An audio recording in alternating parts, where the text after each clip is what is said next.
Collection of information on the Plejaren from the Contact Reports Part 1.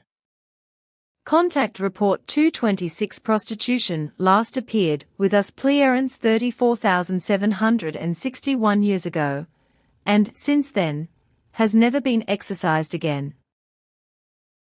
At that time, a provision for its prohibition was also issued, in reference to the practice and utilization of the degrading form of sexual love servants. And all Plejarens have always strictly held to it. And since that time, even when other worlds are visited, etc., no Plejaren has violated this regulation. Consequently, they would also never take advantage of love servants. All Plejarens are able to control their sexual desires in such a way that they would never commit a wrong action in this regard. Thus, for 34,000 years, the whole thing has also had the effect that since then, no more sexually transmitted diseases have ever appeared among the Plejarens, as was previously the case. This may sound very unlikely and strange to the Earth humans, but it corresponds to the actual truth.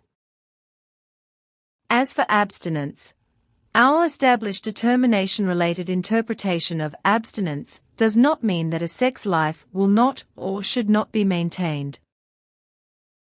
With us, sexual abstinence means that we control ourselves in our sex lives in such a way that no descendants are witnessed, and therefore, we give ourselves to abstinence in this respect. This guideline applies to all single persons, as well as to all couples who live in unmarried relationships. But this likewise applies to couples in marriage alliances, when the established maximum of 3 children has been witnessed. In this regard, our guidelines are based on the fact that only actual couples in regular marriage alliances may witness descendants. Otherwise, they have to control themselves sexually in such a way that no descendants are witnessed. But this does not mean, as I already explained, that a sex life is not supposed to be or is not allowed to be maintained. For with humans, the sex act in contrast to animals, etc., is not just a pure act of propagation or of generating descendants. Rather, it is also conditioning for the health of the psyche and the physical body. Which is why for the human species, a controlled sex life, but one that is held within the normal framework, is of enormous importance. Contact Report 237 Taljda, what you tell me is known to me, and I know that peace was actually created through this method at that time. But in the course of time people softened and abolished the army of multinational form, as soon as wars broke out again over the worlds and power-hungry people rose into the governments. This then lasted for tens of thousands of years, before the same system was introduced again 52,000 years ago with a multinational peacekeeping troops. Then it lasted 67 years. After which there really was peace actually prevailed everywhere again. Which has been maintained until today, not least because of the multinational peacekeeping troops, which have been an integral part of our entire federation ever since. Weapons may only be manufactured for this troop and for leisure purposes. Whereby, however, the hunting and killing of animals of all kinds is forbidden, as this, unfortunately, does not apply on the Earth. Animals may only be shot in our federation in self-defense, or in their form that impairs the environment. The so-called illegal black market, or private trade with weapons of any kind known to you is not permitted. But every person has the granted right to possess and use one or more weapons in a legal form.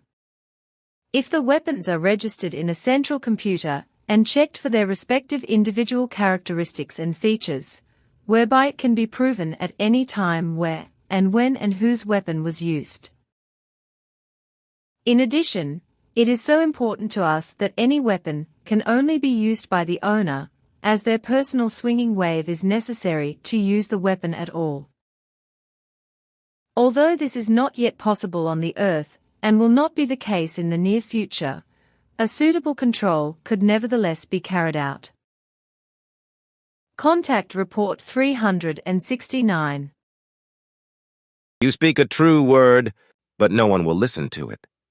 For the Earth humans are not only stubborn, but also irresponsible, unreasonable, and know-it-all, at least with regard to those who are of the erroneous and wrong opinion that only tourism and holidays in foreign countries bring profit and experiences.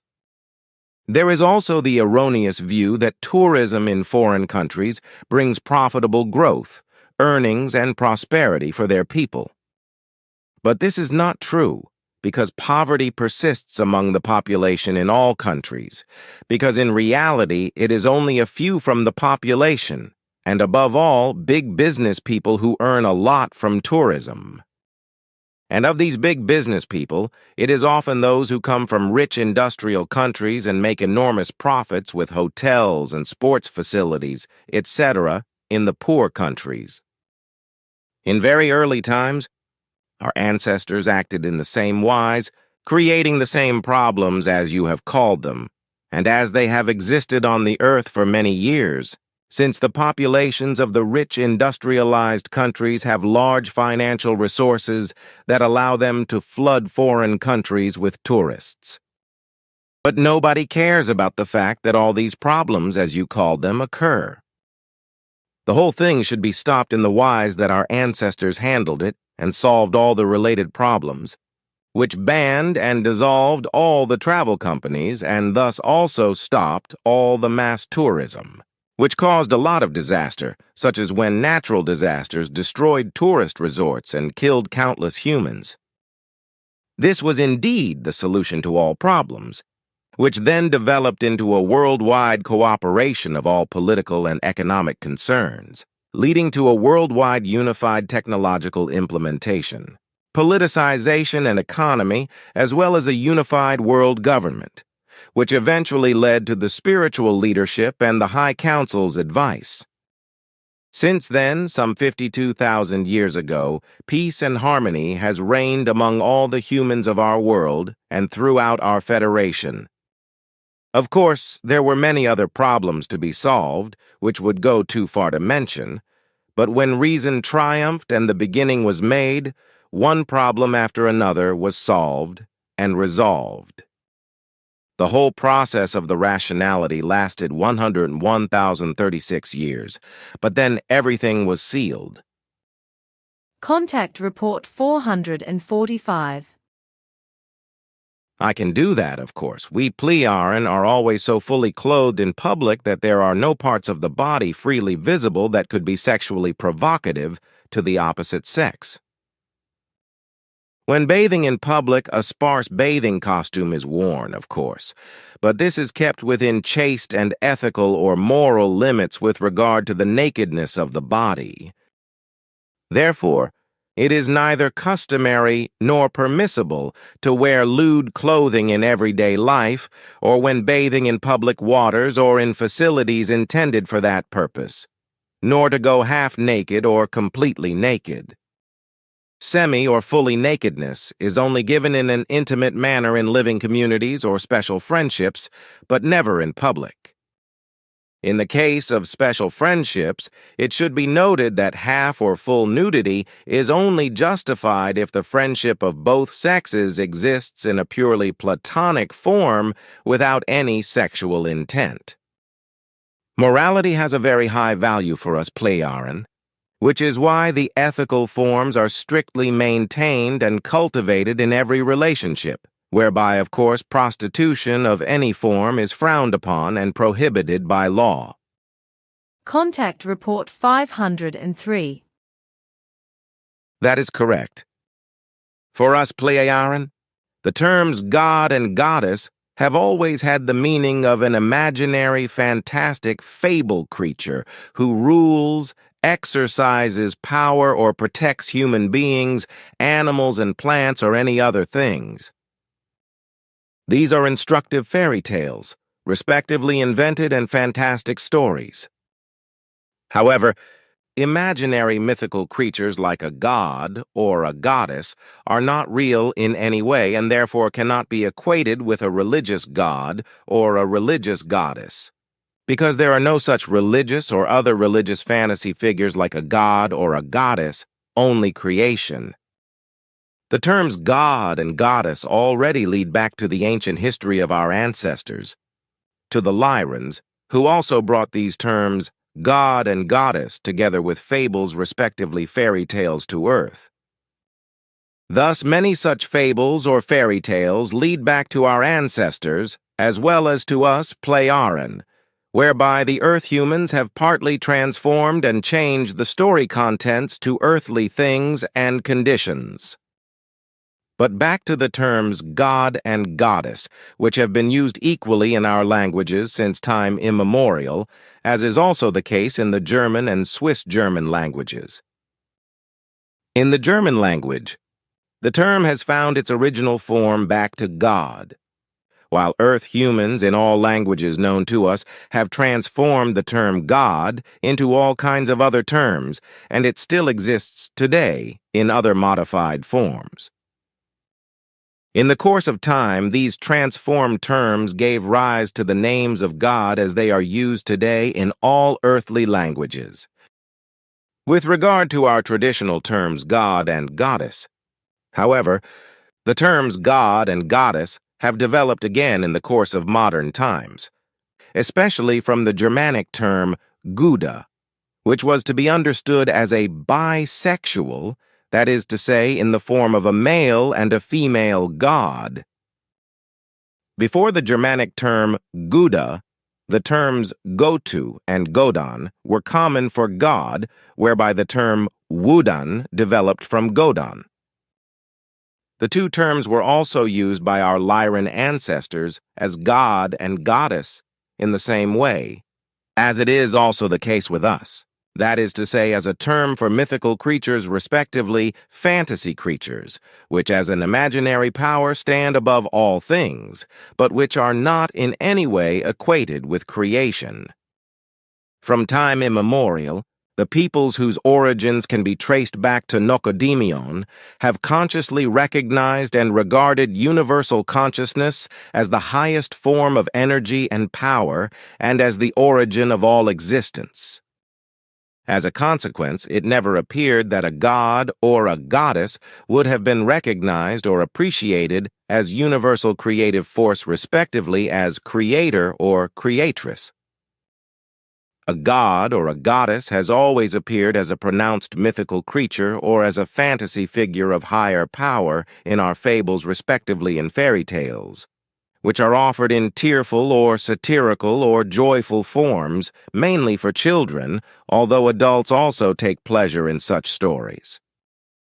Basically, these fairy tale narratives are connected with doctrinal factors, but also with legends and true events, which are embellished in the fairy tale narratives, whereby often a male or female mythical creature is interwoven, a god or a goddess. This, however, never leads us to the false doctrine of a God creator or a creator of all things, because our children are basically taught at an early age that fairy tales and their characters, etc., are only mythical creatures, and that a god or goddess also only correspond to freely invented characters. This is why it is possible that even small children, as well as older children, can learn in a way appropriate to their thirst for knowledge through such fairy tales in which, for example, animals and creatures speak and to which human behavior is attributed. Our fairy tale narratives in this regard are designed to contain generally accepted truths regarding the way of life and behavior of human beings, which are illustrated as practical wisdom, etc.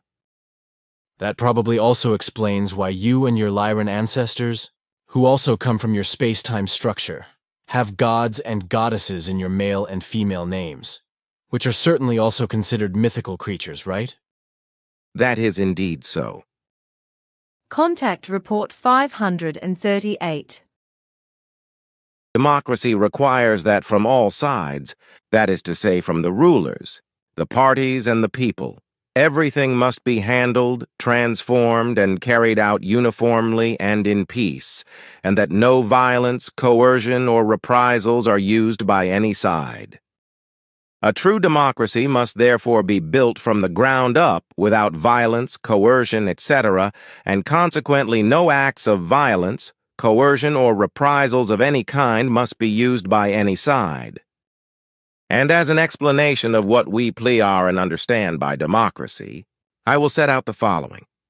It is about 52,000 years ago that true democracy was established among all peoples in our Plejaren, and with it a lasting peace and extensive freedom, which has also been established since then, by prohibiting all undemocratic forms of government and their actions.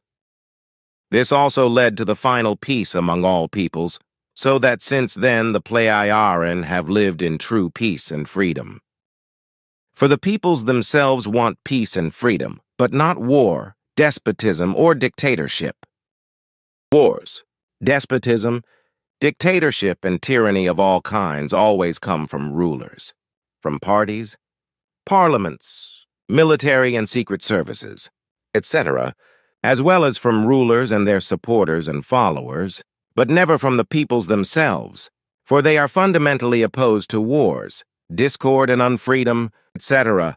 The whole thing was based on the recognition that forms of government based on parliaments and parties or on dictatorship or republics, etc., are contrary to any true democracy and are a fraud against the peoples because they are deceived by untenable promises, propaganda and lies, etc. This is how our forefathers took as their starting point what has survived to this day and confirms our true form of democracy, that when the peoples have to make their own decisions under their own responsibility, their true and uninfluenced opinions are brought to bear.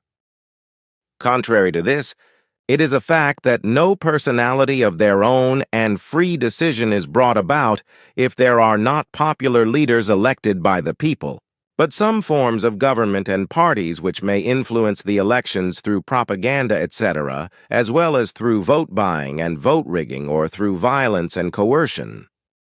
If any of these things are put up for election and the voters vote yes or no to them, then this is usually not their own opinion and vote, but one which is influenced and imposed by propaganda, violence, or by buying votes. This means, however, that true democracy and understanding of it are already stifled at the core, because it only allows people to vote for or against something, and to be there without being able to express their own opinion responsibly, to speak out openly, and to be considered. As a result, all other voters are not allowed to express their personal opinions in public, which must be the opposite in a true democracy. But if all that is done is propaganda, if there is no open discussion of the matter, if all citizens who have something to say about it are not listened to, then this is dictatorial either way, determined by the rulers, parliaments, and parties. In this way, the people is only allowed to vote yes or no in an election without the possibility of expressing a personal and direct opinion, therefore the vote cannot be justified. In a true democracy, however, every person called to vote must be able to express his or her free opinion about a pro or con and be able to make clear what his or her view and opinion, as well as his or her desire and the reason for accepting or rejecting the person standing for election, is. All forms of government which do not have an actual representation of the people elected by the people as a whole show that only the forces of government and parties are called to vote on predetermined matters, whatever the relationship and whatever the matters to be voted on. The individual citizen of any nation has nothing to say in this matter, which corresponds to nothing more and nothing less than a tyrannical and dictatorial system, under the guise of an alleged democracy.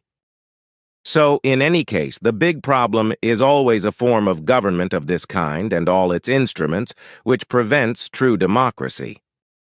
Such forms of government, However, lead to more or less serious conflicts in all peoples and social strata, and for the time being, of course, also in the parties, parliaments, government circles, and among the individuals themselves. This proves that the methods of elections and referenda of this kind are worthless and always lead to the failure of true democracy. Such a policy successfully conceals all approaches to a real solution of all problems and the fact that any form of instrument of government is completely wrong and must be replaced by true popular leadership and democracy. If instruments of government are given and not true democracy and popular leaderships elected by the people alone, then governments constantly and inexorably provoke conflict, because only that side of society is represented which is always in accordance with the parties, classes, sects, rulers, and those in power and which votes in their favor. Forms of government of all kinds, whether halfway good or bad, never represent the peoples and also do not act and speak in their name, but their actions and speaking are based only on their own plans and wishes, etc. This is what we Plejaren are deeply aware of, that no form of government of any kind can ever represent the peoples, but only representations of the people as determined by the peoples. This realization was used by our ancestors to build a true democracy encompassing all peoples. Only a representation of the people for the people is democratic, whereas a representation is a fraud. And it was only through the recognition of this fact by our forefathers that the instrument of democracy could be brought into being, and all the problems which had constantly led to popular discontent, as well as to discord, lack of freedom, and in many cases also to uprisings, revolutions, and war, as well as to immense destruction, could be solved. In this way, all-encompassing people's democracies were created and realized on our worlds, putting an end to all despotic and dictatorial forms of government and rulers, etc., and giving all power only to the peoples and implementing it through elected leaders of the people. And this has proved its worth. According to the earthly sense of mankind, for more than 52,000 years, and consequently there have never been any more uprisings, revolutions, popular discontent, or small or large wars since then. Thus our distant ancestors as a whole have found the final solution to all political problems on all our worlds, and have shown all peoples the way out of the path of the dictatorial rulers and ruled, and into a true democracy based solely on the extensive power of the people, without representatives or substitutes. A true democracy must come about in a realizable, systematic, and direct form of pure popular decision and elected leadership, and must distance itself from all forms of government which are totally undemocratic or only partially democratic. True democracy is an all-human problem which must be valid not only in politics but also in the whole circle of family, friends, and acquaintances, as well as in every community, whatever its nature. Since the dawn of humanity, however, there have always been major and very serious problems in this respect, particularly because the concept of democracy is subject to a completely mistaken assessment and misunderstanding on the part of the human beings. As a result, all humanity, which has not yet become a true democracy, faces constant problems and many risks which cannot be overcome in terms of correct and peaceful, free and harmonious coexistence. The lack of understanding by all the human beings and peoples of the need for true democracy has the most serious consequences, usually causing strife among the human beings and war and terror among the peoples and states. But this makes it impossible in any way to bring about a real democracy, not least because religions are also involved with their beliefs, which give rise to hatred of those of other faiths, and thus also to terrorism. And this not only affects families, friendships and acquaintances, but also small and large communities and peoples, which basically suffocates any democracy before it can even produce or allow a seed to sprout. All family-friendly community and political systems cannot produce true democracy if everything is built on domination and power. Rule in the family, in a circle of friends and acquaintances, in a community, in a people, in a state and its organizations, etc., rule, power, and hierarchy, then a comprehensive and true democracy is absolutely impossible. It is also irrelevant whether the rule, hierarchy, or power is exercised peacefully or by force, just as it is completely unimportant whether these forms of power are exercised by heads of families, community leaders, superiors, those in power in the state, as well as by religions, sects, individual persons or parties, etc. The result is always the same, namely that there is always a victory for those who exercise the rule and thus the power of the hierarchy. And it is through the fact that this instrument of domination can be brought to bear that all those who are subordinate to power and subject to it suffer defeat. But this is also a defeat for democracy, because it is destroyed before it can even be formed in one iota. If a family, a friendship, a circle of acquaintances, a people or a state is led or governed by domination, hierarchy, and power, then the law of the strongest, ruling and powerful always applies, which, however, truly corresponds to a dictatorship. This also applies when there is a system of parties in politics in which the members of the party are prescribed what they must support and oppose, because this too is not a democracy but a party dictatorship. If a political struggle is waged in a party-wise manner, then those who make the best promises, which they cannot keep, will win, and consequently everything can no longer be a lie and deceit. Such a party struggle is usually fought under the guise of democracy, but this is truly an infamous lie and intrigue, because it is the dictatorial machinations of a party dictatorship. And if there is no true and real democracy in the state and it prevails, then this rule also applies in the family, in every community, and in every circle of friends and acquaintances. This means, however, that the human being is not free to decide democratically and not according to his own view and opinion when something has to be decided, but that he is predetermined by the instrument of power how and for what he has to decide and how he has to act. It is therefore imposed on him to behave according to what is prescribed for him, and to raise his voice and behave in such a way as is imposed on him as a duty by the rule. But this is no more and no less than a dictatorship that very quickly degenerates into a despotic regime for those who do not follow their dictates. This is the case in the family, among friends and acquaintances, in communities, among peoples and states, which inevitably leads to conflict, while also bearing in mind that the whole thing is fundamentally controlled and produced only by all the rulers and the powerful, those who run the families, friends, and acquaintances or the communities, and those who represent the parties, classes, peoples, and states.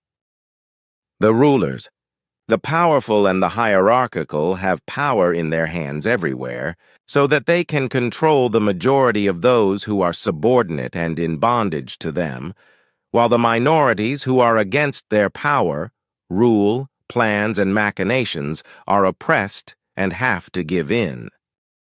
Thus, within the circle of family, friends, acquaintances, communities, peoples, and states, some being is led by despotism or dictatorship, but no true and real democracy is cultivated. Where parties, superiors, heads of families or leaders, etc., have the power to rule, to determine, as well as the hierarchical power, and thus the authority to rule, even with the best will in the world, there can never be any talk of a democracy. In the very best case, One can perhaps speak of a partial democracy, in which family members, friends, acquaintances, and members of a community or the people have a say in certain things, but are generally excluded from them in important decisions. In such sub-democracies, the ruling, powerful, hierarchical, and ruling classes reserve the dictatorial right to exclude the foot people from any decision-making power and to negotiate and decide on certain matters on their own authority. It is not uncommon for the rulers, the powerful and the hierarchical, to feel arrogant and to have the mistaken opinion that, on the one hand, their foot soldiers are too stupid and unintelligent, or that, on the other hand, due to lack of time, etc., a quick decision must be made, which does not allow the opinion of the foot soldiers to be sought first. And this blatant arrogance has generally prevailed from time immemorial in all those who are in power, powerful, hierarchical, and governing, who have no idea of true and real democracy, and who consider all those they preside over to be consciously underfunded. This is how they think and act legitimately, and they are mistaken in their belief that their wrong ideas and thoughts and their dictatorial actions are democratic. In truth, however, under this cloak of false democracy, a full-blown dictatorship prevails. This is the reality of all those ruling, hierarchical, and power-based systems in families, in circles of friends and acquaintances, in communities, organizations, in social classes, among peoples, religions, sects, states, and in politics. Basically, it is purely despotic or dictatorial systems which, under the guise of true democracy, make these mockeries. In a true democracy, only the entire people have the right to appoint suitable and authoritative persons who, as leaders of the people, represent the will of the people alone. Such representatives of the people are not independent rulers and powers, but are only implementers of the desires and will of the people, who alone decide on everything and anything that has to be done and how something should be shaped and handled. Self-determining rulers, mighty people and other self-determining officials, who must necessarily carry out all official duties and only have to fulfill their duties in accordance with the law, cannot be tolerated in a true democracy, nor can parties, other organizations, senates, parliaments, religions, sects, and the like be tolerated, for such persons do not represent the will of the people but only their own, which they protect through purposeful legislation. This alone leads to the fact that the rulers, for they are the ones in question, can make themselves taboo by means of appropriate laws and disregard the will and personality of the people with impunity. For this reason alone, parliamentary governments of any kind are false and misleading, for they contradict the true meaning of free and comprehensive democracy, which is that the people alone have to decide and determine all things comprehensively. A parliament, if it is to be comprehensively democratic, must only implement the firm will of the people, and this without being allowed to make its own decisions or add or change ingredients in any form. If any referendums are to be held, then they must be held in a democratic manner and in such a timely manner that the whole people can be informed about the whole thing, both positively and negatively. And this must be done without allowing propaganda and publicity to influence the decisions of individual citizens. That is to say, without allowing them to decide for or against something at their own discretion, according to their own reason and their own responsibility. Only in absolute crisis and emergency situations should it be possible for the only representatives of the people elected by the people to act in a self-determining manner, but also only in conjunction with a specialist committee of 7 persons pre-selected by the people, which is to be determined and appointed for all cases, together with the nomination of a 7-member body of representatives of the people in order to be present and give advice in crisis and emergency situations. But this is not the case in a parliament, nor is it the case with self-deciding rulers. In parties, senates, and other governmental organizations, as a result of which everything is handled undemocratically, and the people are deceived and excluded from many decisions. A true democracy means that power lies solely with the people and that the people alone are entitled to it. Consequently, parties, rulers, the powerful, the hierarchical, and other rulers are not allowed to decide on any matters independently or even to make propaganda for their ideas. If any things and facts, etc., have to be decided by the people, then the people is to be guided only by the true facts and by the positive and negative aspects of the matter in hand, according to which, without outside propagandistic influence, every person of the people must decide negatively or positively at his own discretion, according to his own reason and intellect. Any other form, such as the existence of a party, a senate, a government, or a parliament, etc., means that it is through them that the decisions are ultimately taken and implemented, and this in the absence of the people, so that the people cannot directly influence everything. A true democracy, however, looks different, for such a democracy can only exist through the direct participation and determination of the people, but not through those who govern, those who rule, those who have power over the state, as well as through parties, parliaments, senates, and other organizations acting in the same way, etc. All these forms correspond to nothing more and nothing less than underhanded power apparatuses and undemocratic machinations, legalized by these forms of government themselves, by which the people can be determined and acted upon to the exclusion of the people and outside their will and property, and without the responsible rulers being called to account. They can also cause wars or impose the death penalty, etc., as well as countless other wrong things, without the people being able to vote against them or do anything about them. This, however, corresponds to a dictatorial arbitrariness exercised with unrestricted and often despotic violence, far from any real democracy.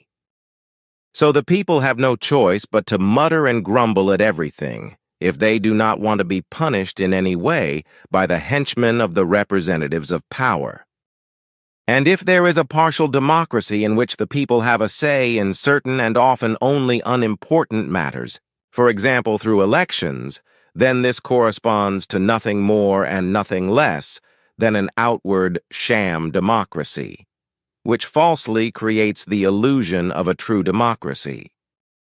In such a case, the people have no choice but to submit to the pressure of the situation and put on a brave face as a false democracy.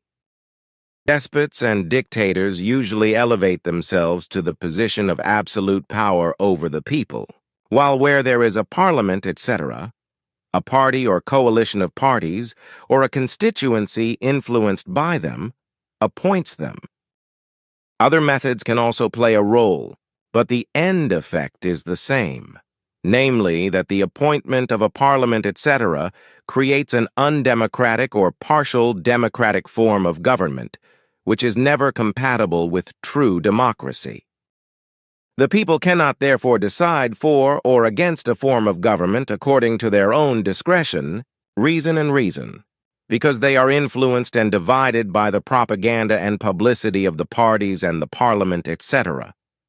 Thus it follows that it is not the individual citizen of the people who, at his own discretion and will, or even at his own decision, votes for or against a cause, but merely raises his voice according to the will of the parties and parliament, etc., and acts accordingly.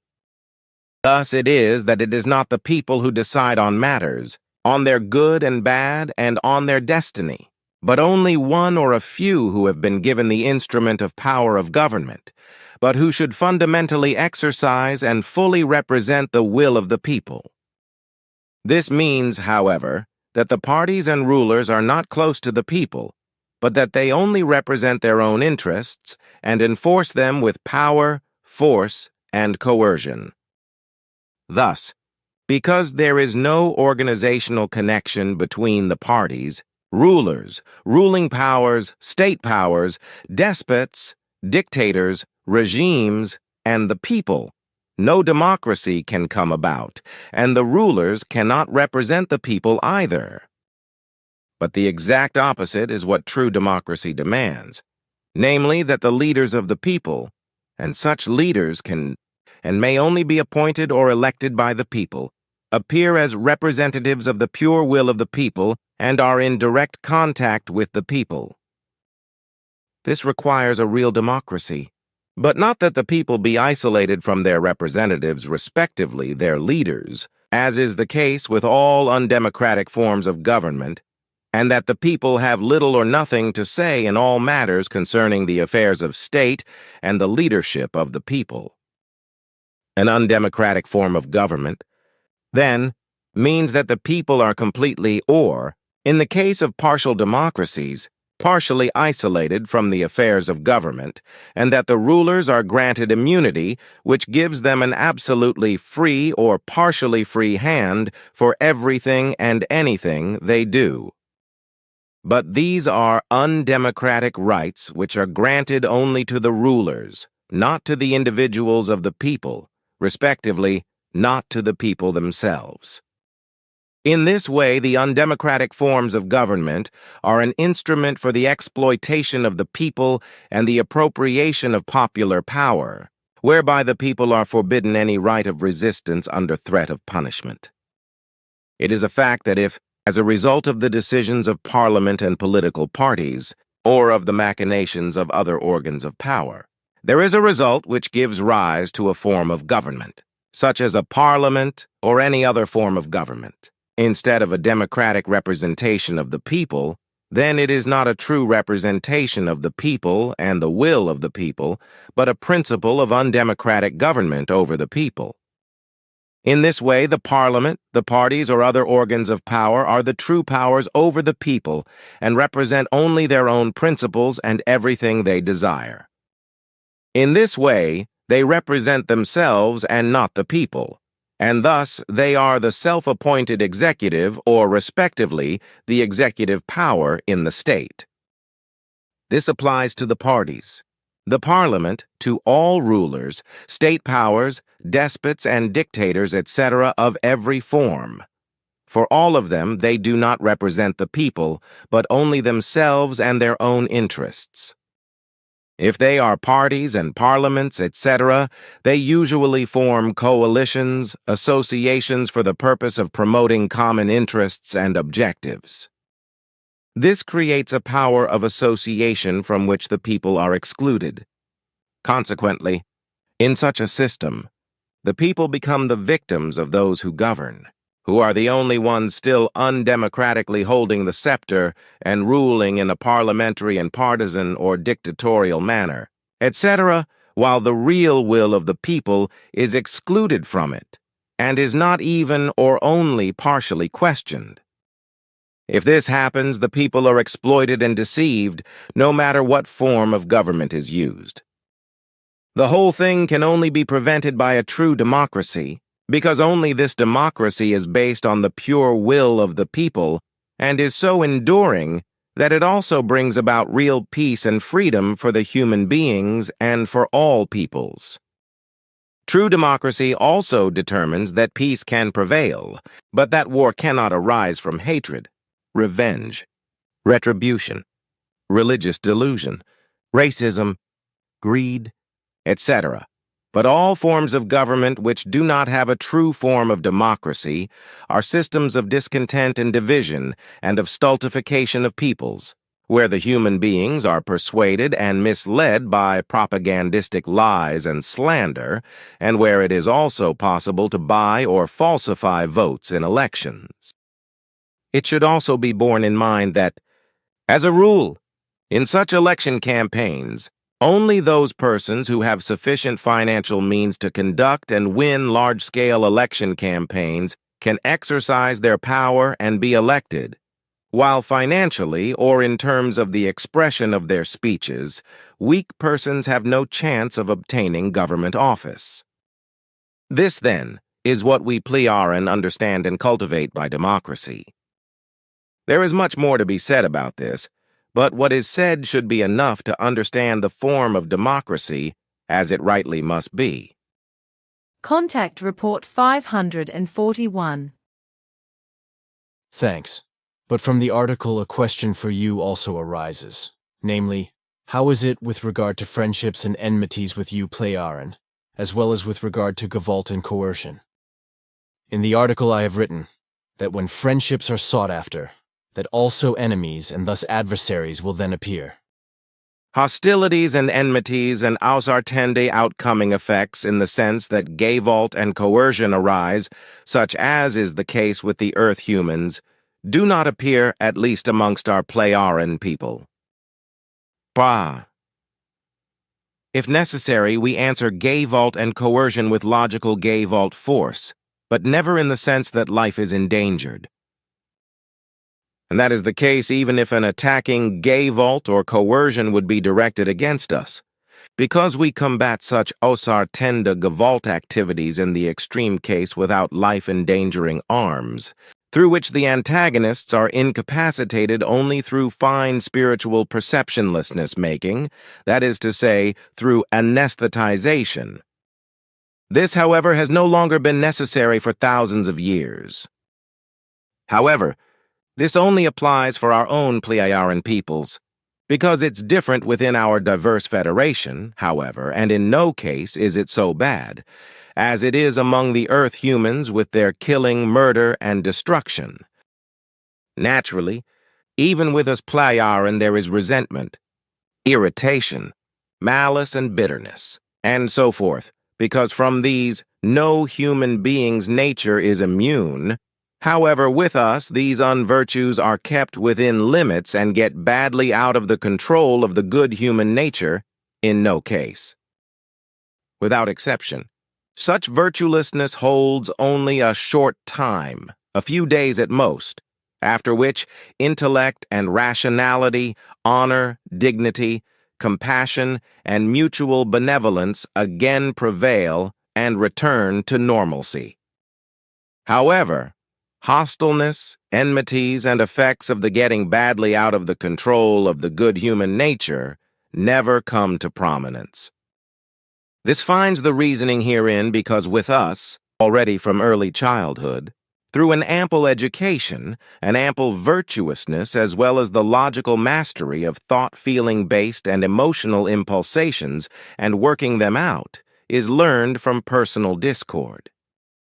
This speaks to the fact, therefore, that no enemies or any other similar forms also appear, with the winning of friends, because this would contradict our ethics and logic. Contact Report 542. What I have explained to you concerning electronic books refers to both Zafanat Paneach's Quetzals and also from our committee and my own experiences. Electronic texts, which also exist with us Plejaren, of course in much more sophisticated forms, serve only for the dissemination of information and communication.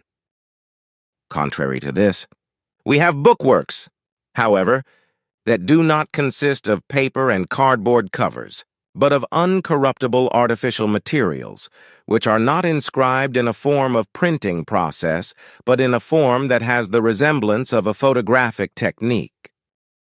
These artificial materials for bookworks are, as said, uncorruptible, and the bookworks find great popularity among our populations and therefore frequent use.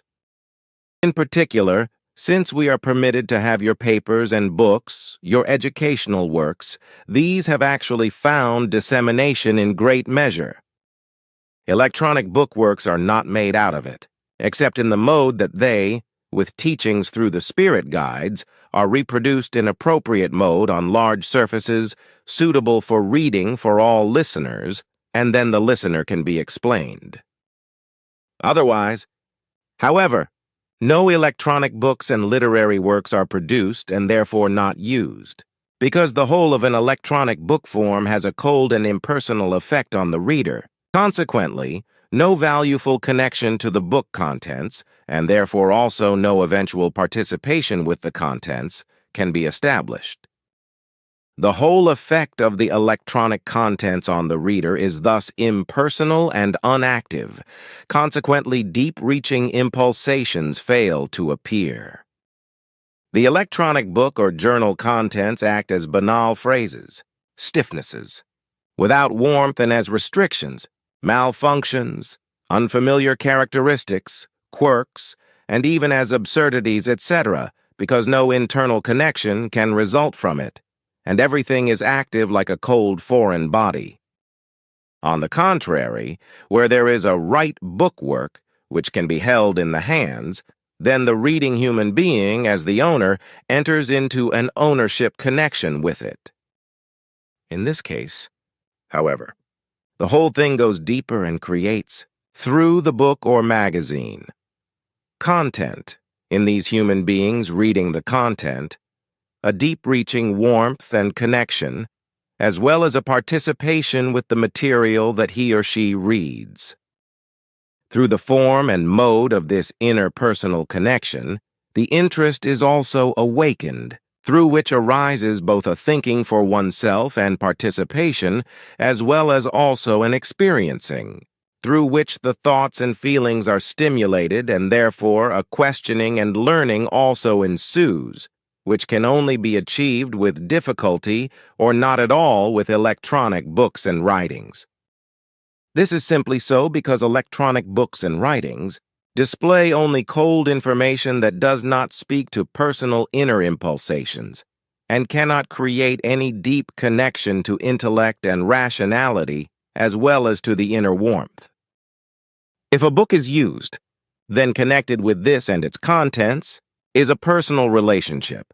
Thus it can be taken again and again into the hands, be reread or studied, in which case, therefore, also thoughts and feelings become connected. However, electronic devices, books and writings as well as their contents remain cold, impersonal, relationshipless, and connectionless, because the devices are only a piece of lifeless material for the human beings, and the content is extinguished as soon as the device is turned off. On the contrary, a book affects the human being as something, with its contents, that he or she is also then still dealing with. On the one hand, when it is put away then, it is again within reach at any time, and on the other hand, the content, through renewed reading or thinking, becomes internalized again and understood. Moreover, in no case does an electronic device leave such a variety of lasting impressions. How this is imparted in a book that can be held in the hands, and is again accessible at any time when it is put away, and with which the human being enters a mental feeling-based relationship and connection. Contact Report 562. The creation and maintenance of order requires provisions, rules, and regulations, as well as laws and commandments. This is unavoidable, and also with us Plejaren. The difference between us and the Earth humans, however, is that our peoples have for a very long time been obeying the laws and commandments given to us as well as the rules, regulations, rules and ordinances, etc., and that for a very long time there has been no violation of them, whereas among the Earth humans, in many respects, given laws and commandments as well as ordinances, rules and ordinances, etc., are repeatedly violated. Contact Report 565. Especially the scientists of Asket and her people were and are much more advanced in such technical developments as we needed them than is the case with us Plejaren. So they developed the necessary apparatus and equipment for us, which we then received from them and also used. So now, through our new technical achievements, we have gained new knowledge about these three groups, which are also unknown to us today. Contact Report 571. What you say is absolutely correct, and that I should say something in addition from our Plejaren point of view is something I would like to do with pleasure, whereby in this regard I would of course like to express our Plejaren insights, which are not only valid for us Plejaren, but universally, and thus also for Earth humans, according to our ancient knowledge, which is also confirmed again and again today in all our federal areas. Women and men of all ages judge independently of each other the fact that the erotic attraction itself consists in every good, pure, deep, and close friendship relationship. If man and woman are considered in relation to polygamy, as is the case with us Plejaren, and also in various ways with Earth humans and peoples of other worlds, then a man can mate with several women for procreation, whereas a woman can normally be mated with only one man. This is our justification for our polygamy in the way that a man can lead matrimonial alliances with several women, whereby we act in accordance with the creative natural laws and commandments. Contact Report 582. Our folks are all living in a democracy of the freedom and of the peace, so therefore no comparison can be drawn to what is happening on the earth.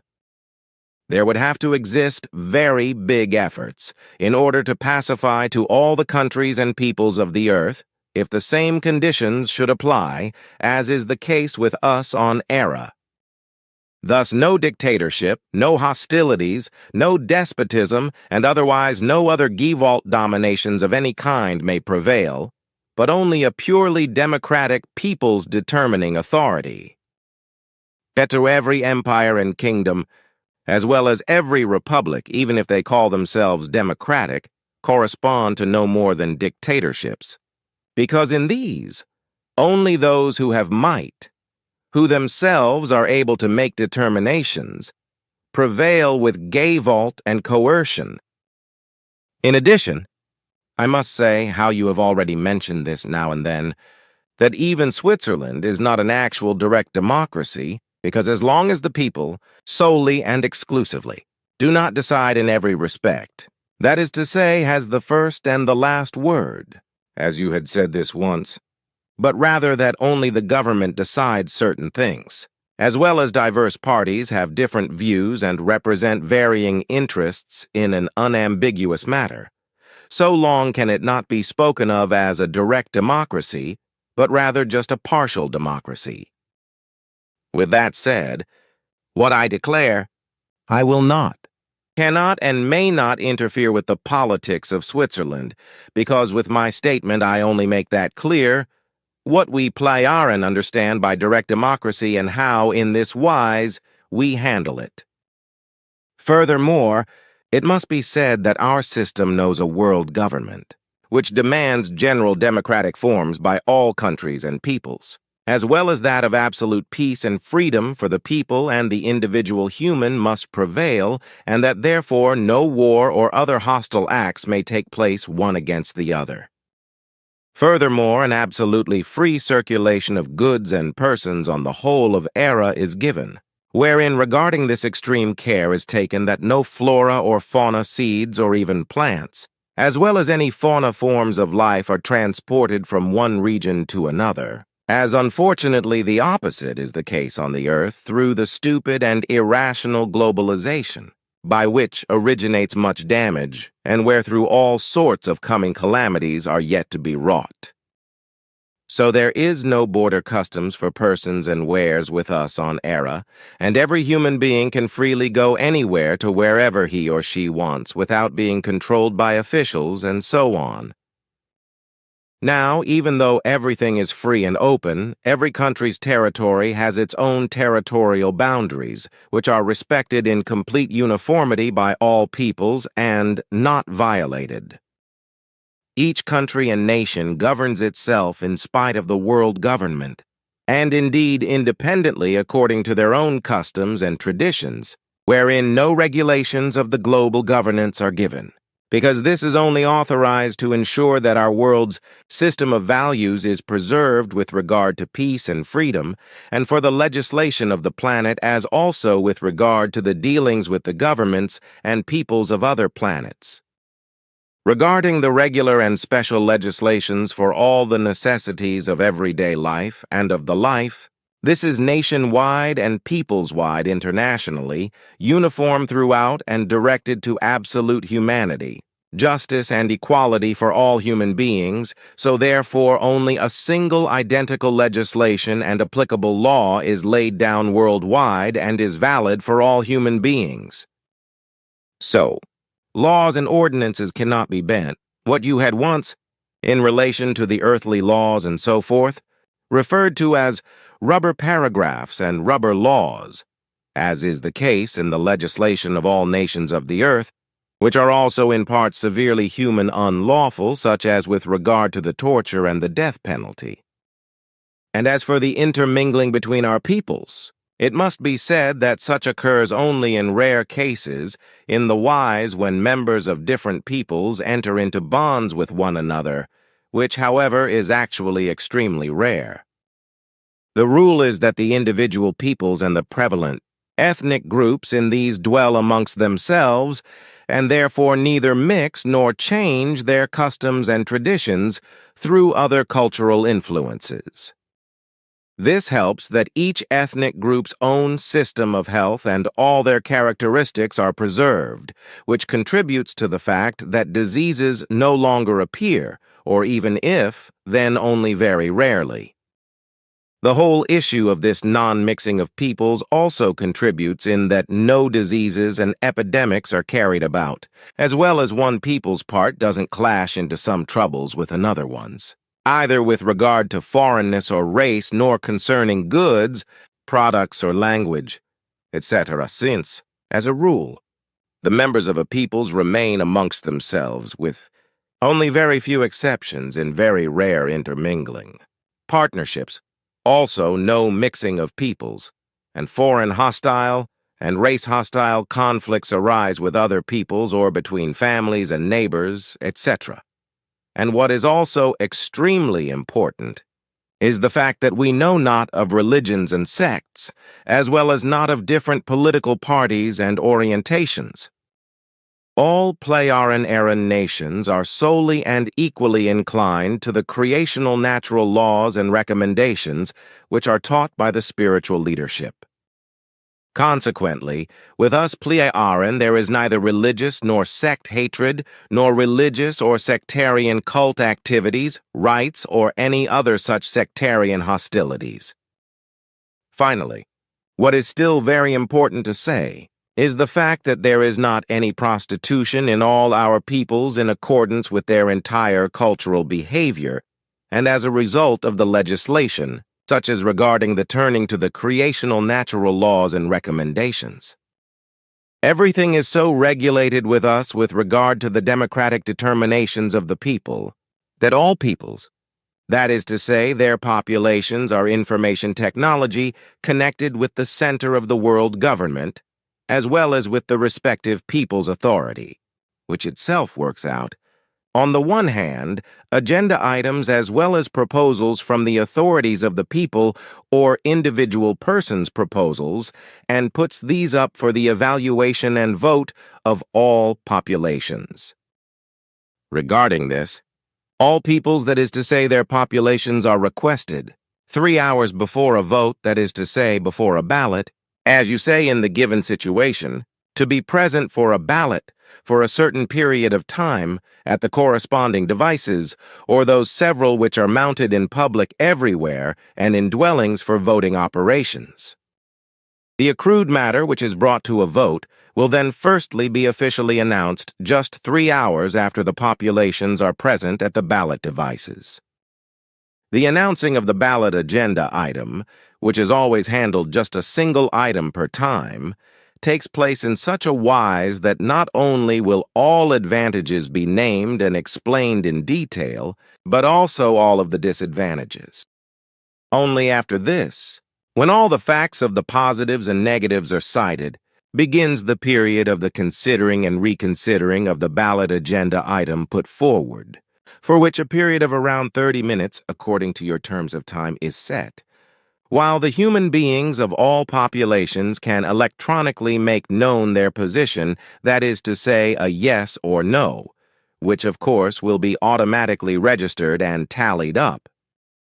In this wise, it is given that no gatherings of people can take place. In order to bring about a mass persuasion, therefore, all persons voting must make their own opinion known. All accrued election agenda items of any kind are handled in this wise, and indeed also with regard to an appointing of persons in the world government and the people's authorities. Additionally, it must still be said that the world government and the authorities are no more and no less than merely democratic representatives of the people. These exercise only the supervision with regard to the compliance with the laws and regulations, as well as the decisions of the indigenous peoples, together with their corresponding assigned forces of order, whereby, however, they have no self-determining gevalt, because the determination of all concerns and things is situated solely in the might of the planetary or national population. The world government and the people's authorities must therefore never act otherwise, as this is determined by the planetary or national population. Then the whole thing is based on a kind of internet? How does it stand, however, when crises and emergencies arise that require a quick decision and a prompt action? According to your understanding, you can call the whole thing as such.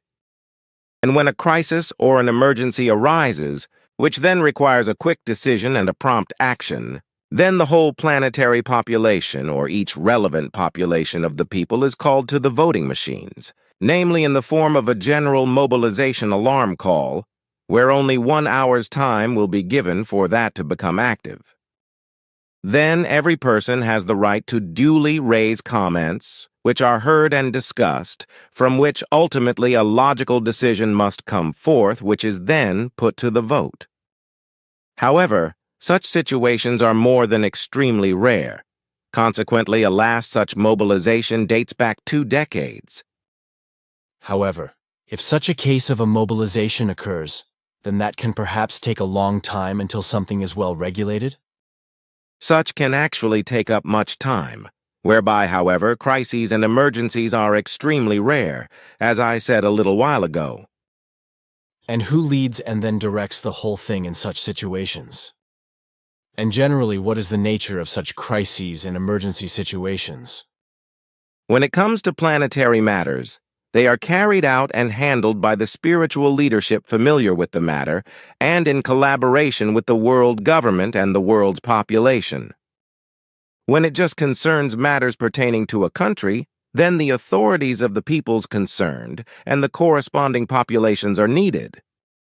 And concerning the crisis and emergency situations, these can be very different, such as, for example, regarding a tactical intervention, if such is demanded from a region of a people or an entire planet of the Plejaren Federation. Even extensive relief operations in one or more peoples, or even a whole planet of the Federation may be possible, such as in the case of threatening dangers from outer space or with natural disasters and so on. Then with regard to era, actually there are seen more external, that is to say, extraplanetary situations than just those that apply to era and its population? This is the case. Yes, because on era we have reported, for as long as anyone can remember, no more crises and emergency situations, neither with regard to natural events nor with respect to the population. How nice if that would also be the case on the Earth. But if I gather correctly from your words, then at the very least, not everyone in the Plejaren Federation stands in such a high level of development as you, Plejaren, or am I wrong here? Is there in the Federation perhaps still peoples who are somehow unpeaceful and make trouble? You are not wrong, because although we Plejaren are making great efforts, Federation-wide, to keep everything in a peaceful form, various Federation peoples are still deplorably devoted to unpeacefulness and thus also armed confrontations, which sometimes requires, yet only rarely, however, our intervention.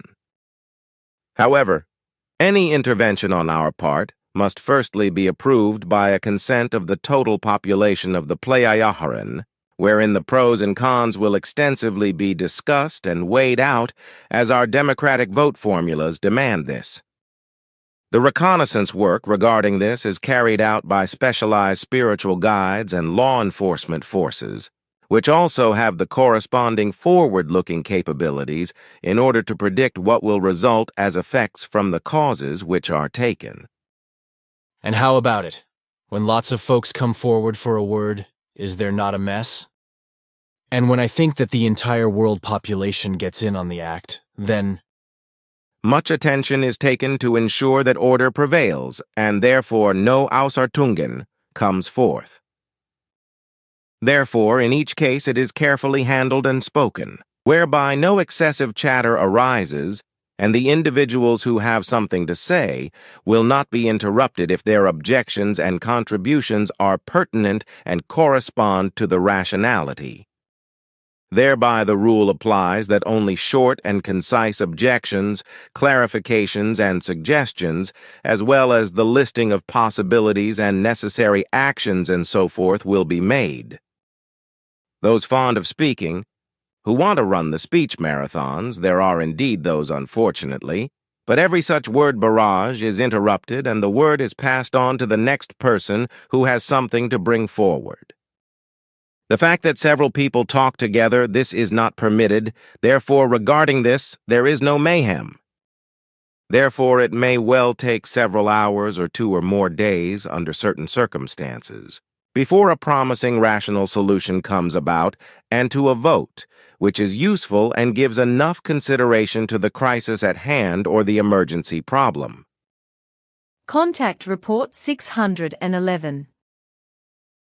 So prevailing on the earth since the 1980s, the might of a very negative music from which the humankind, the politics and economy, the armies and religions are maliciously negatively influenced and controlled, through which very much mischief, hardship and misery as well as destruction is wrought, as this is also proven by the many hotbeds of war, uprisings, and criminal machinations in many corners of the world. Not only with us Plejaren, but also with the human beings of Earth. The might of the music has been known since ancient times. This with terrestrial peoples, particularly in the ancient high cultures, who knew that the might of good, positive music helped civilizations to improve, while negative, bad music, in turn, sealed their downfall.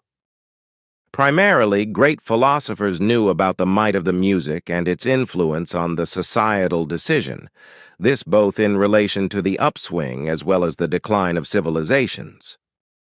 However, the world of music and its tones enables not only the child, but also the adult human being to better understand his or her surroundings and to communicate themselves to the fellow human beings. Among us Plejaren, for millennia it has no longer been a secret how much the music promotes, in many areas of the development of the human being, also cognitive, mental, emotional, and social capabilities. The musical intelligence corresponds to one of the most important parts of the intelligence of the human being. Music allows the connections between the nerve cells of both hemispheres of the brain to grow in a better wise, whereby also the concentration and communication is promoted. Contact Report 653. thanks. But now I have another question. Whether you Plejaren previously had similar forms of government to those that exist today on Earth? That was in fact the case, as the ancient records regarding a peaceful global world leadership among several Plejaren folks were not heeded, for which reason insurrections, wars, revolutions, and diverse forms of terrorism occurred. But that resulted from the fact that 5 different folks distantly descended from the Nocodemian lineage had settled on Era, who were rivals to each other, about which, however, I should give a few significant explanations for your information. Of course, I cannot be too detailed with those, but will only discuss the most important information, because the whole history is so extensive that a day-long lecture would be required to discuss it all. Hence, I shall begin. Our folk, from which I myself am distantly descended, bore since time immemorial the designation Nokdemisdarn, which means, in the language of our ancestors, in brief, folk of Nokodemion. This folk comprised 11 folks which had their homeworld on a planet called Erana in a star system called Izdkura. When the astronomers realized that a destructive change was happening in the star system Izdkura, in which our ancestors lived, and that an annihilation of the whole system was imminent, and the destruction was spreading rapidly, through which the home planet Erana was also threatened with destruction, a resettlement possibility in another star system on another planet was sought for all the folks. Such a star system was in fact found after a few years, so all 11 folks, who in total comprised 5-10 million human beings, were resettled in the new system within 28 years, namely on 2 different planets in 2 different solar systems. The cosmic destruction process of the Izdkura star system lasted 214 years before the whole system was entirely wiped out. The resettlement in the new star system, which was about 6 light years across, happened about 26 million years ago, and since then till the present time we have been based in the Plejaren system, which will also remain so. The resettlement occurred into 2 different solar systems on 2 life-bearing able planets in a large star system, that is to say, a so-called open loose star cluster. Freed already at the beginning of the colonization in the new star system, it was called Plejaren by our ancestors, namely an alteration of the name Plejara after the Ishrish presiding over the resettlement. Our ancestors chose this star system designation according to an old, passed-down tradition that stated that the first folk that colonized a formerly uninhabited but now habitable planet in a new star system should take for the name of the star system the name of the Ishwish, that is to say, Jishwesh, or of the Ishrish or Jishurish in charge of the action. Borrowing from the home planet Erana, the new home planet was then named, in abbreviated form, Era. This on the one hand. On the other hand, the new planet Era was colonized by the first 6 folks that had been following the teaching of the prophets since time immemorial and were therefore peaceful, democratic and heedful and following of the creational laws and recommendations. From this lineage descended all the clans of my genealogy, who have undertaken since time immemorial to follow and spread the teaching of the prophets, namely the teaching that had its origin with the universal prophet Nokodemion. The ancient undertaking traced back to then, because, as our annals state, the most distant ancestors of my own lineage issue from the universal prophet Nokodemion. The mission on earth is also in this succession of undertaking, which has lasted up to this day, and in which also our early, as well as our direct forebears were involved in recent millennia. At first, however, we did not know, in regard to our present undertakings, why it was that my father Sfath took you into his tutelage and initiated you into the teaching of the prophets, for it was unknown to us that you are of importance to the Nokodemian mission. First, in the course of the years of our contacts with you, did we become aware, as we were advised of it by the High Council and by ancient records, what importance was to be attributed to your spirit form, and what importance it indeed has. What was known to us at that time consisted merely in that we had to concern ourselves with you, which fundamentally and primarily became the task of my father Sfath, after him Asket, and after her Sim Yase, Quetzal, and me, to carry out this duty. But to return to the history of us Plejaren, about which I still have very much to say and to explain. So, the home planet of the emigrants from the star system Izdkura had been destroyed by a cosmic catastrophe, for which reason the humankind existing there had to leave and seek out a new home, which they found in the new star system, which was known to them and was located more than 4,000 light-years away, which after the colonization they named Plejaren, and which contained in the 6 light-year encompassing system space about 563 system members. In this Plejaren system there existed solar systems with planets, among which 2 were capable of bearing human and other diverse forms of life. Consequently, these worlds were considered for colonization by the settlers, so the first 6 folks, to which my ancestors also belonged, who formed a knowledgely and teaching successive community, colonized the planet that was called Era. The other 5 folks were entitled a planet in a neighboring solar system that was given the name Eris. This planet, too, was naturally a planet capable of bearing life for human beings and for other life forms, so the settlers remained there from then on. Everything went well for all the following millions of years, as the population of all folks was maintained, in accordance with the prescribed law, at a size of a little more than 500 million in total, as had been laid down in law since time immemorial in order that no overpopulation could occur, and so that no unsolvable problems and no destructions to nature or to the planet be elicited. But then it came to pass a little less than 112,300 years B.C. by terrestrial Emmanuel-based reckoning, that a might-obsessed Ishwish and an Ishrish from 2 of the folks joined forces in an Ausartung corresponding wise, who united their 2 folks and brought about a Gevalt rule by means of minions drilled in acts of Gevalt, and were able to enforce this against all resistance.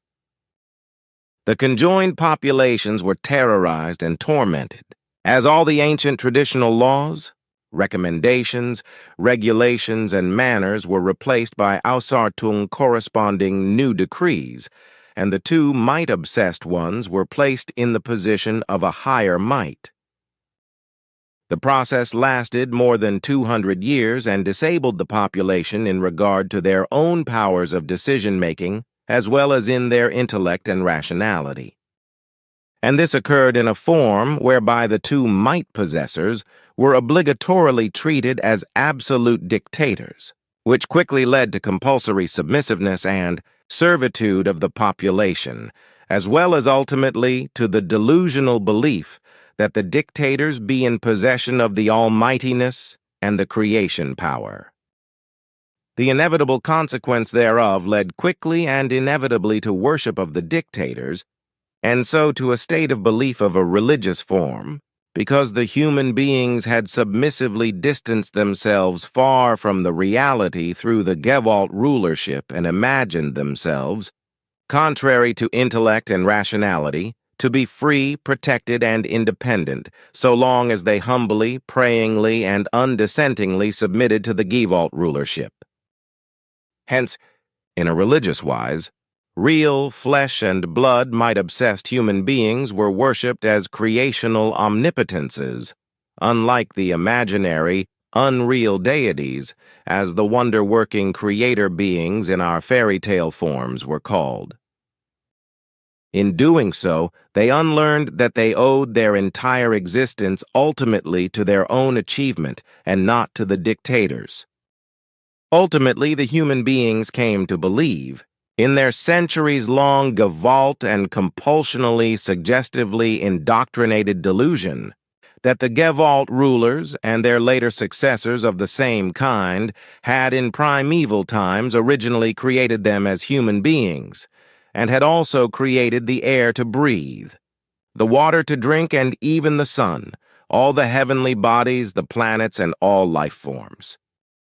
For all the human beings, the Gevalt and coercion-based delusional belief became an axiomatic, that is to say, incontrovertible, unquestionable fact, so that all these things should have been provided to them since time immemorial by the Gevalt rulers, who they believed to be creationally superior to them, and that they were obliged to worship these dictators servilely, thank them for their benevolence, and in their presence to lower the gaze and cover the head. Thereby, the belief came to be, and so the fact of religion, that in having been created by the gay vault rulers, that is to say dictators, the human beings have a connection back to these, thus exactly what is said by the term religion, binding back religare.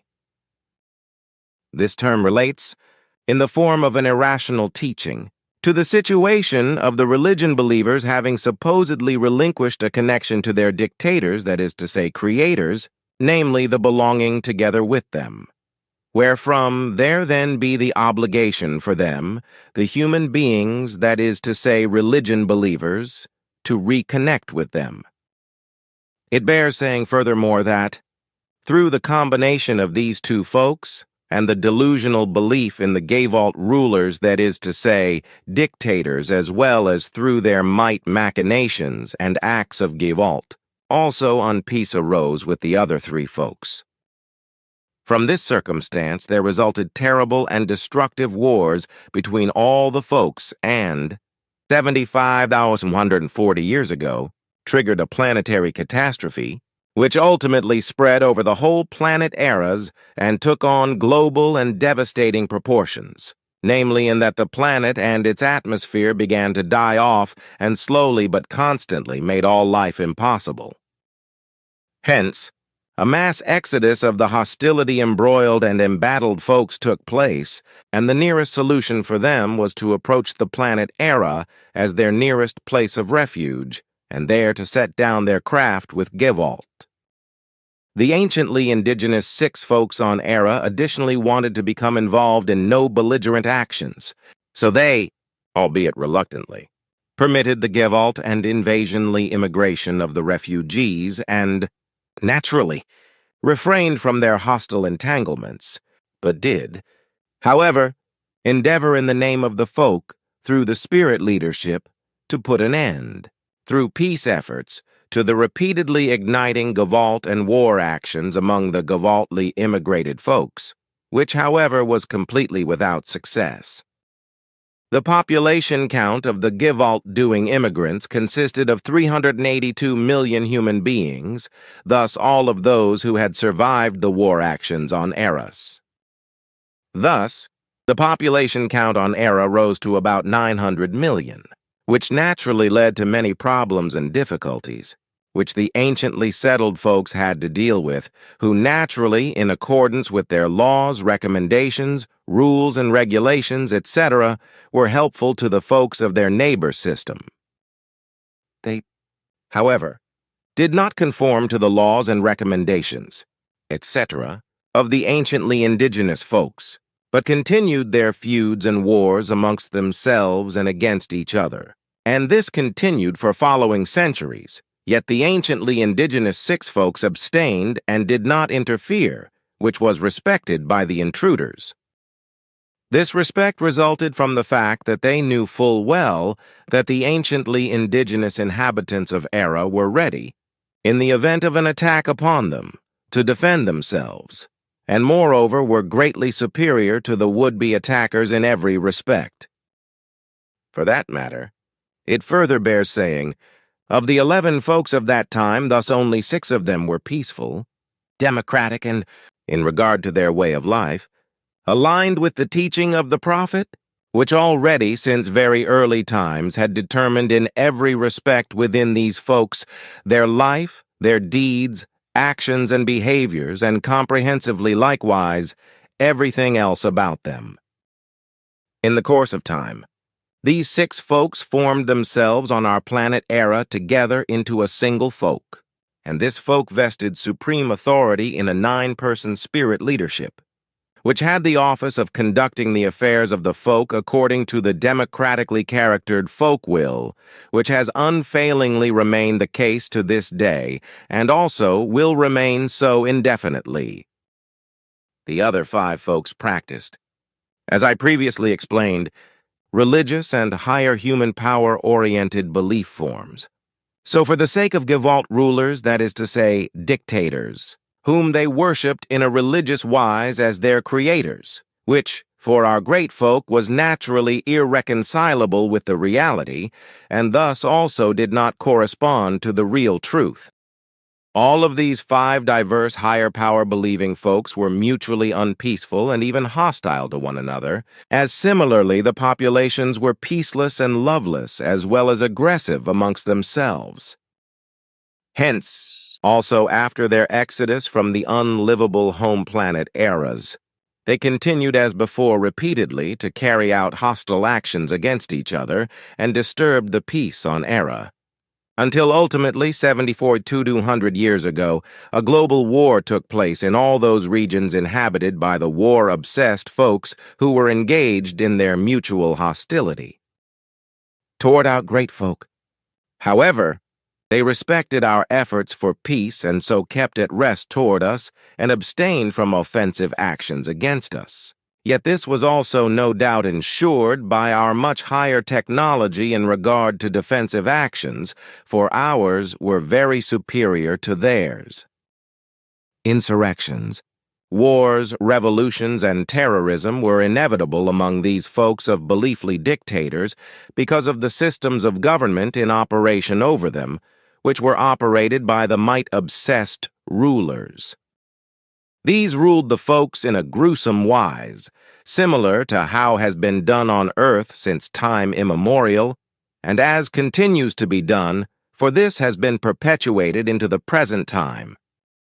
The whole of the undemocratic systems were on the one hand practiced in the form of monarchies, dictatorships, and other Gewalt rulerships, as well as, however, through similar forms, as are called republics, etc., in the terrestrial sense.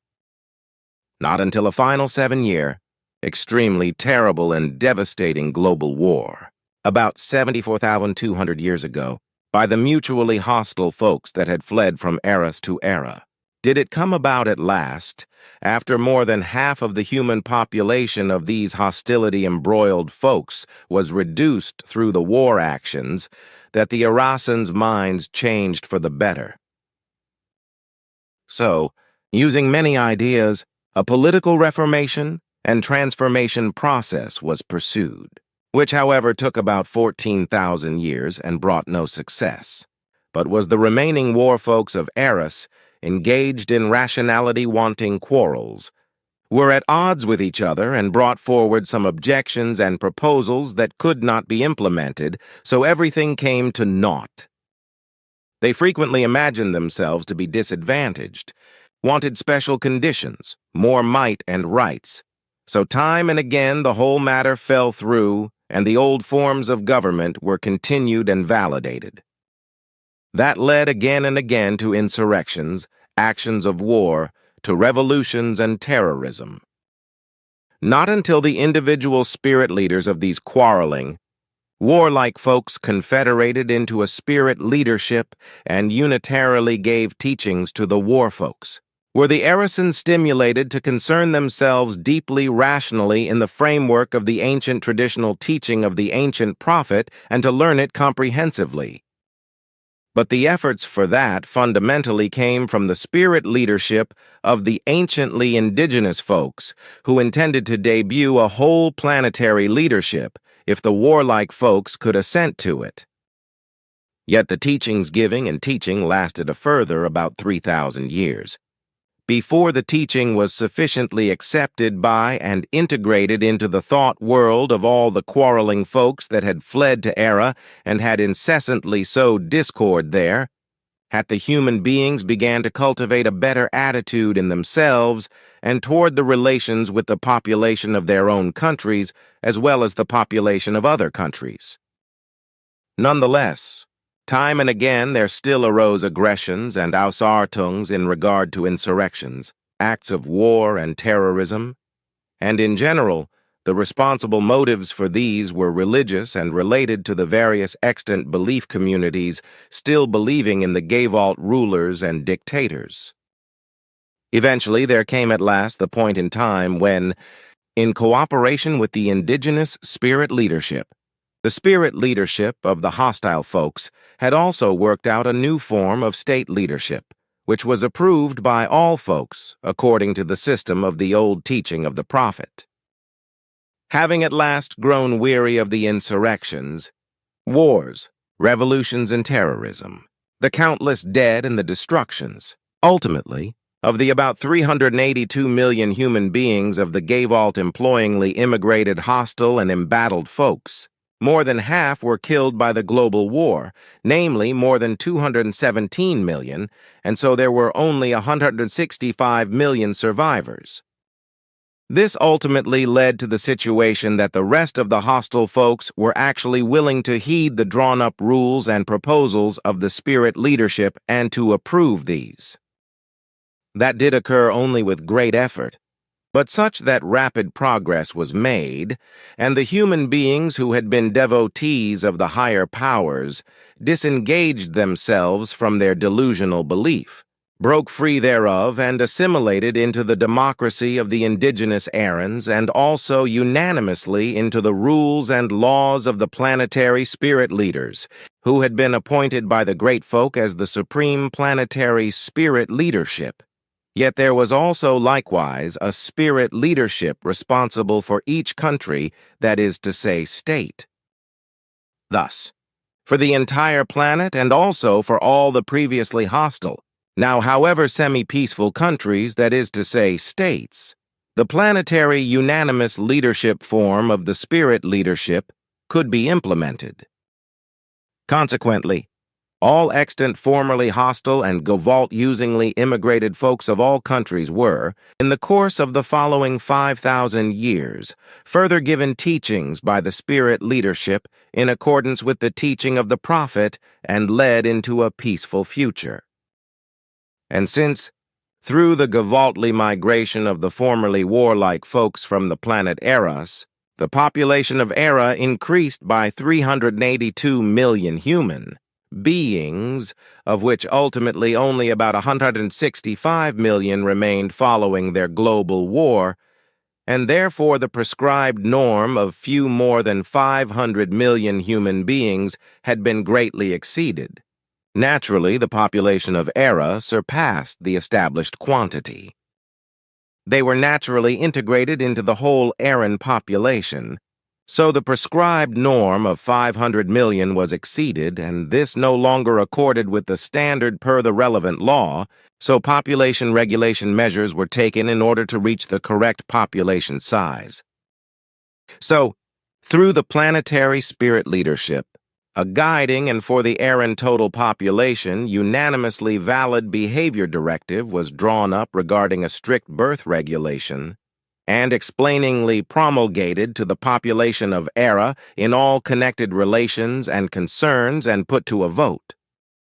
And as is recorded in our annals, the whole population of Era assented to the directive without a single dissenting vote, so it was implemented, and the goal of reduction of the population to the prescribed standard was achieved through an appropriate yet strict birth control within 301 years of terrestrial time reckoning. From that point on, the size of the Aran humanity remained constant. For, as the immemorially prescribed norm pertaining to progeny has been, owing to intellect and rationality of the Aran population, upheld for the sake of their own and their world's well-being, as well as for that of the nature, fauna, and flora, the planet and its requirements, there are no destructive problems in this regard. Lastly, it is to be said that during the subsequent 5,000 years, that is before the definitive peace could be created, it also happened, and without Gavalt or coercion, rather only through the once hostile Erasans ever more following the teaching of the prophet and beginning to think, act and live according to it, that resultingly all of their religious issues became resolved and eventually there existed no more religion believers on Era.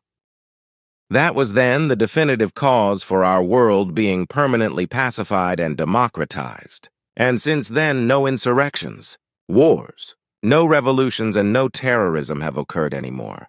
So on our planet Era, about 52,000 years ago, among all folks unanimously the true democracy, and so also a henceforth lasting peace were created, and with that, also an ample freedom for all human beings on Era.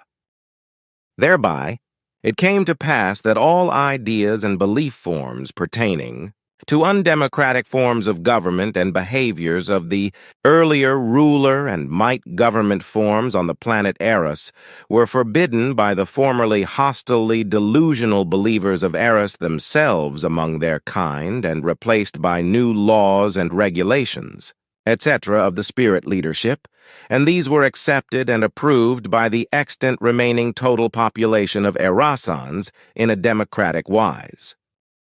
So, everything was regulated in every respect, and this has upheld up to the present day, and shall also remain so for all the future. The consciousness development of the Aran population, which is to be assessed at between 20 and 30 million years higher than that of the terrestrial human beings, does not enable for us Plejaren any relapses into dark, de-evolutive and inhuman machinations, because the entire Plejaren population has once and for all progressed onto the way of the teaching of the prophets, and shall also, with sureness, tread that way further.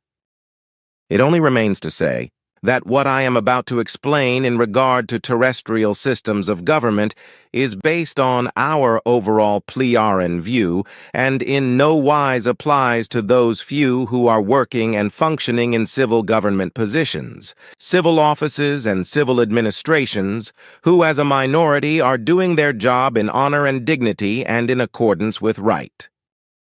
What I am about to say relates only to the bulk of them. That is to say, to all the unrighteous state government employees of the highest offices and to those of all lower offices, positions and administrations, etc., who behave just like the higher-ups, that is the bulk of the unrighteous highest governing ones.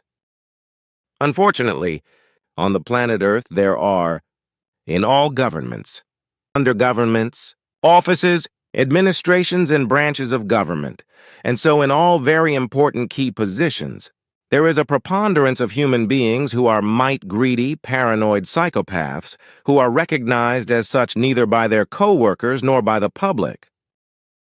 The fact here is also that this bulk of unrighteous ones and psychopaths operates behind closed doors and, in their markedly characteristic egoism and their might-greed, do everything in a secret wise over and past the will of the folk, and make decisions for the folk to their detriment.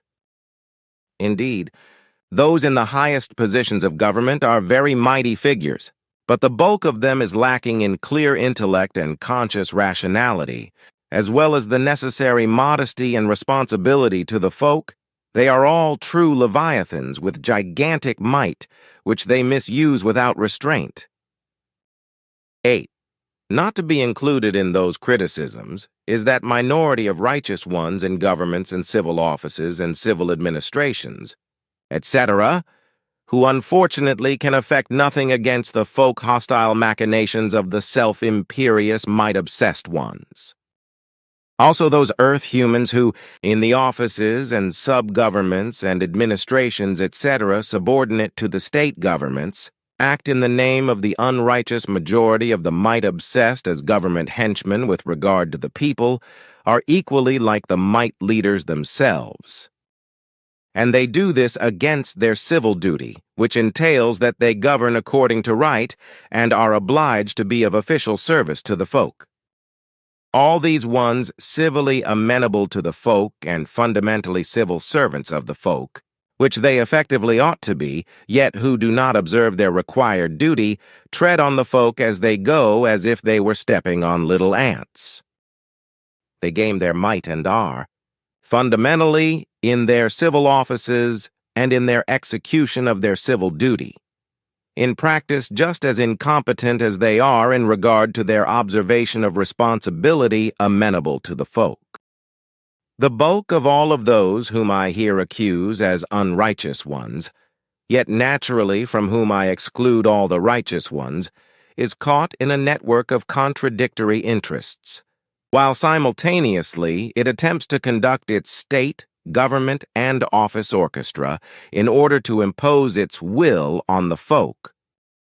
It is, however, truthfully that the unrighteous governing ones and administrators, etc., are completely incapable of governing the folk as such in righteousness and assisting it dutifully, wherewith the worst thing about it is that the folk is absolutely moot to them, because they are only hell-bent on their financial and personal might, and to accomplish their illogical, folk-down-dumbing and havoc-wreaking political aspirations. The dominance of these paranoid psychopaths and the unrighteous majority of the government ones on Earth are suffering from such has the result that all around in the governments, civil offices and civil administrations, the incompetence is virtually facilitated, which ensures that, inevitably, sooner or later, the downfall of these systems will come about. That also has ramifications to the private sphere of the terrestrial human being, and indeed particularly for the unrighteous ones, self-imperious ones, and egoists. A modest, conscious, clear, logical and rational as well as humane, and all around responsibly thinking terrestrial human being has a harder time than ever before in the today's modern time in the undemocratic, unfair, catastrophically retrograde and illiberal government systems of all countries of Earth. The terrestrial human being cannot go his or her own way to self-realization and to his or her socially creative position, nor to his or her good job, in order to do valuable work and teach the truth, because he or she is oppressed both by the paranoid psychopaths in the governments, civil offices, and civil administrations, etc., as well as by those existing among the folk. By the unintelligent and self-appointed enemies, liars and slanderers, as well as by unviers, wiseacres, critics, liars and slanderers addicted to unintellect and irrationality, every possible and all manner of primitive wrongdoing is done. This is done in order to do damage and in order to oppress, revile and slander the honest, good, righteous and worthy human beings who accomplish progressive, enlightening and valuable things for the terrestrial humankind and its consciousness evolution, in order thereby to imagine themselves big and strong and to be heroes.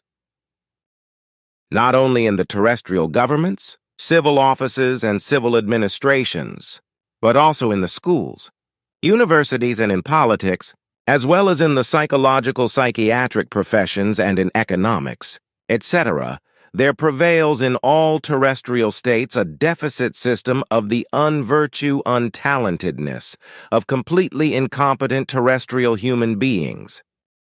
The terrestrial humankind suffers as a whole on account of the lack of genuinely virtued, talented human beings who effectively are bearing enough intellect and rationality to be able, in an honorable and worthy as well as humane and fully responsible wise, to lead the terrestrial humankind while consciously, modestly, correctly and unself-interestedly carrying out and bearing responsibility in conscious ability in concern with the formation and leading of the fates of the Earth's humankind, according to democratic provisions. Contact Report 679.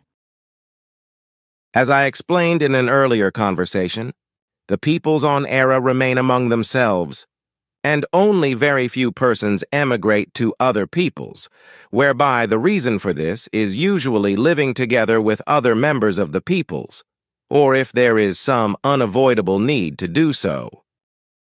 Otherwise, the individual peoples remain among themselves and preserve their own folk customs and traditions, etc. With this I also explain that there are no migrations of peoples on Era, but also no refugees for any reason, because there are no uprisings or even wars on Era, etc. Consequently, there are also no reasons for a flight from one people to another. There is also no hunger among the peoples of Era, for since we Plejaren adhere to the planetary requirements for the preservation of all life, so in relation to Plejarenian humanity, nature and all its fauna and flora on the land, in the waters and in the air, the entire natural food cultivation and the further food production for the entire era humanity can be produced in abundance without any problems. As far as unemployment is concerned, which you mention, we Plejaren do not have it, because all Plejaren of both sexes are comprehensively integrated into our planet-wide system of labor regulation. So there are also no work-shy persons on Era who would exhibit parasitic behavior, as is often the case with Earth humans. Also, with regard to criminality and crime, there are none among the human beings of Era, for the evolutionary stage of consciousness and ethics and their stability of value, as well as the resulting sense of duty and responsibility, are so highly developed in every Plejaren human being that negative deviations no longer appear.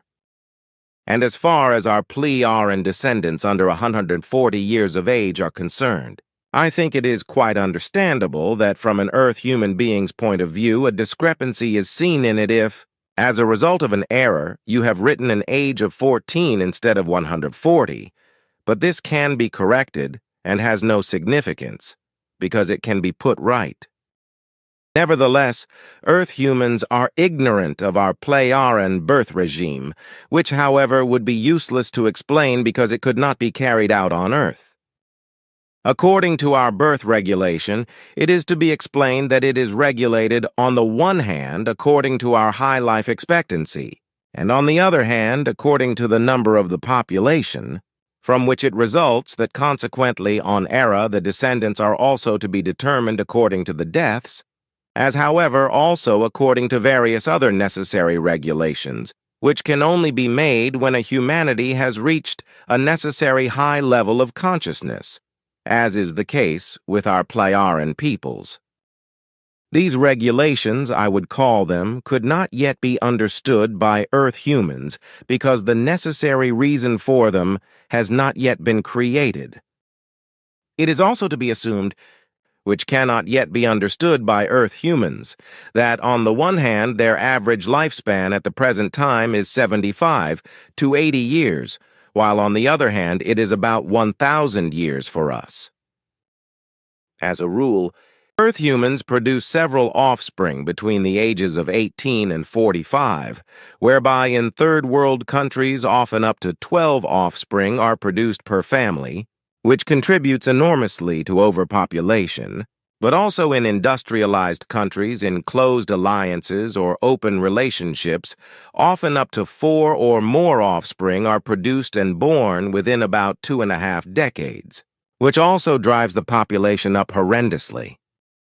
This is in contrast to us Plejaren, who are entitled to beget offspring at the age of 70 at the earliest, after which it can then take several hundred years until the next offspring is begotten, perhaps 200 or 300 years, if at all, for the rule is, which is privately observed as an unwritten law, that offspring are first begotten only at the age after 150 years.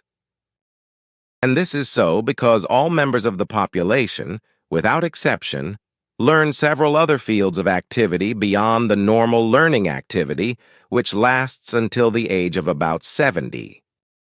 Only then are all the main activity trainings completed, after which one enters into full and all-round active life. In comparison with us, I calculate this to be 26 to 28 years in the case of Earth humans, as it is only at this age that descendants should be conceived. And since with us Plejaren each marital alliance or other cohabitation may only produce 3 offspring, the fixed number of adults of about 530 million and of 110 million offspring under 140 years of age can be maintained by the regulation of our birth control. The total Plejaren population of the world is regulated in such a way that it always remains approximately the same, which nevertheless means that the number of offspring can fall or rise by a few million, so that the number of around 110 million is not always exactly constant. On the one hand, offspring may only be begotten on request, But on the other hand, it can also occur that, as a result of various natural circumstances or necessities, more or fewer procreations are permitted. So when I gave the figure of about 530 million adults and 110 million errands under 140 years of age, these figures correspond to the present time. Contact Report 687. Firstly, I can say that suicides do not occur among us Plejaren, because from childhood onwards the value of life is learnt through appropriate education and training, which of course also deals with life, dying and death in and of itself. In this respect, every child of understanding age is taught and guided to lead its world of thoughts and feelings on its own initiative in such a way that during its lifetime it repeatedly recalls and considers everything that is necessary for life, death and dying, in order to always be aware of the whole. By understanding the whole matter of the value of life, death and dying, everything that could lead to thoughts of self-dying or suicide is consciously left out. In doing so, everything and every arising of any difficulties with regard to thoughts and feelings is neutralized by consciously working through it mentally, emotionally, and leading it to a result worth living, and thereby not burdening the psyche in any way, which is the fundamental factor of keeping the world of thoughts and feelings healthy, and thus also the feedback with the healthy psyche. I see, because in this way the psyche cannot be damaged, which is demolished in suicidal persons, whether as a result of alcoholism, depression, drug or medication addiction, fear, lovesickness, pain, some failure, or even anger, etc., which are given as reasons for suicide. But in my opinion, there is never a reason for suicide, because in each and every case, there is nothing but cowardice behind it. I have already said that I agree with this. Besides, every suicide is an unworthiness of human beings and life. Contact Report 697. Again and again I am asked questions that I cannot answer because I have not asked Asket, your daughter Simya Se, nor Quetzal, nor you regarding things etc. that arise with you on Era, although I myself am also interested in what the relevant circumstances are. So basically they are also questions of mine that I would like to put forward. In that case, of course, but really only exceptionally, you can ask your questions and I will also answer them to the best of my ability.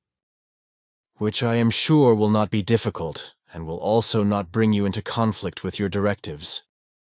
Good then, the following. How do you Plejaren create interpersonal relationships, and how do you make contacts for friendships and alliances? In a very natural way, by holding events and making acquaintances, as well as through meetings of all kinds, such as getting to know other persons through acquaintances, neighbors, family members, and friends, through traveling around, doing work, as well as through all kinds of other ways. So roughly on the same scale as we do on Earth? No, because the same thing that is practiced on Earth through so-called internet acquaintances does not exist here, just as it does not exist in the way that public bodies are searched for acquaintances and life partners. Then the next question. What is family life like among you? Plejaren, the upbringing of children, the organization of leisure time, and the coexistence of parents, children, and young and old. This question is also connected with how the education of children and young people is organized. Whether there are schools like ours on Earth, what subjects are taught and learned, as well as what interests the children, young people, and adults have. In this respect, everything is given in a reasonable and correct framework. For the unalterable rule is that with us Plejaren in every family, everything is maintained in a family-conscious, peaceful, and correct manner. Consequently, there are not the same vicious scenes, gavolt and quarrels, which often end with physical harm or even with murder and manslaughter, as is very often and increasingly the case throughout the earth. Our entire Plejaren population is trained from infancy in such a way that peace and freedom and equality between the sexes and between the offspring must be cultivated. And indeed, they prevail in this way in every family. Of course, it is also the case in our families that there can be disagreements between parents, just as there can be disagreements between children and parents, although this is not necessarily the rule, but every dispute is avoided and everything is always kept under control. And this is indeed the case planet-wide, and is observed as it is already taught through education, and is also further taught later in adolescence through special educational courses. The upbringing of children and youth is given in completely peaceful measures, not based on chastisement, but nevertheless strict in order to ensure the best. Necessary recreation for children, youths, and also for adults is also cultivated, whereby the whole is extremely varied, ranging from games to hikes, excursions, and factual learning and hobbies, etc. The interests of the individual persons, children, adults, juveniles, are taken into account, which can be extremely varied. And as to the question of the subjects which can be learned, these are, of course, according to our entire stage of development, accessible to every Plejaren and every Plejaren, according to their desire and ability, for learning and later practice, these subjects being as great in number as all our development so far created, whether in regard to medicine, biology, zoology, every possible technique or manual skill, which is also necessary with us, as well as otherwise hundreds of other subjects. That should actually suffice as an answer. Then, what should actually be a statement and not a question?